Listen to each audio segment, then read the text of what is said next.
for joining me.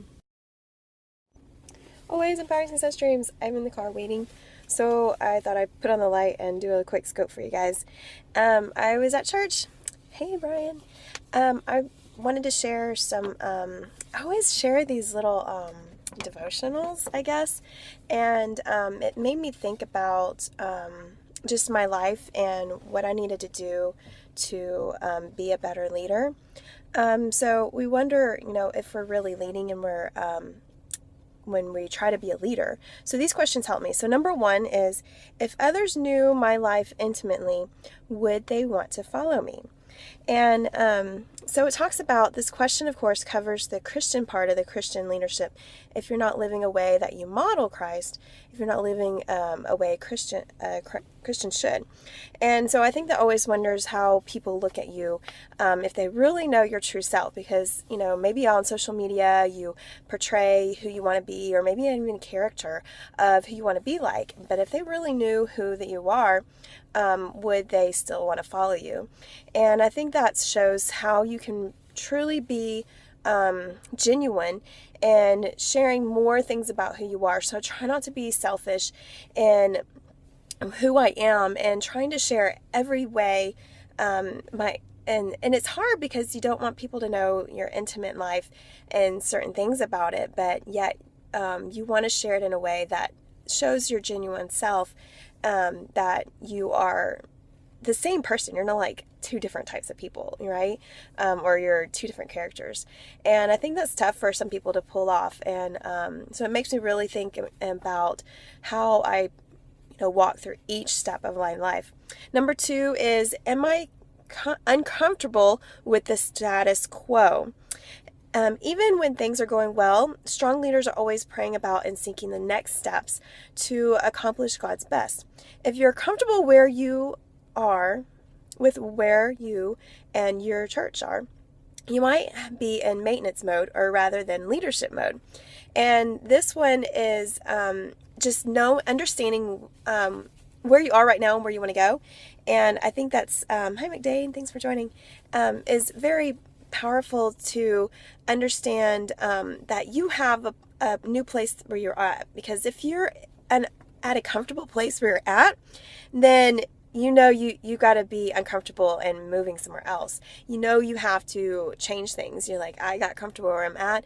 I need to keep moving and growing to a new place of where I want to go. And so I think it's helpful to know that if you're comfortable in a spot, you got to move to a spot that you are uncomfortable in order to, put your best self forward, put your to accomplish more, really. And I think that's tough for some people to do, because they're comfortable with the job that they've had for like 22 years, or something that they've been doing for so long, or maybe they don't know how to get into an uncomfortable spot when they have some things in place that they really love. So it's very humbling to understand that comfortable space that you have in order to put it in an uncomfortable spot where you can really truly grow. Because I felt this when I was just playing piano. Forever I would just sight read just music I can play, and I was not growing. I was not improving how I was playing.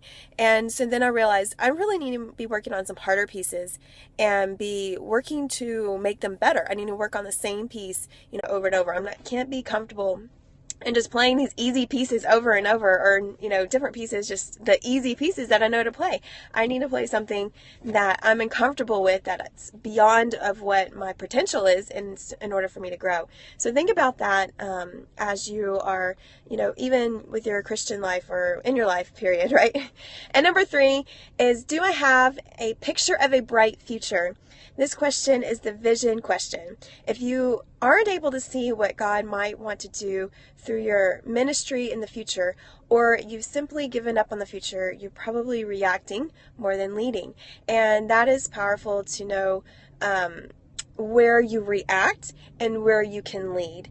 And that comes in place with your feelings as well, being really aware of your feelings, of who you are, of what bright future you want to create, because you can feel a certain way, but not act the way you're feeling. And I was just reading a book last night that really helped me understand that I can feel something and not have to act the way I'm feeling.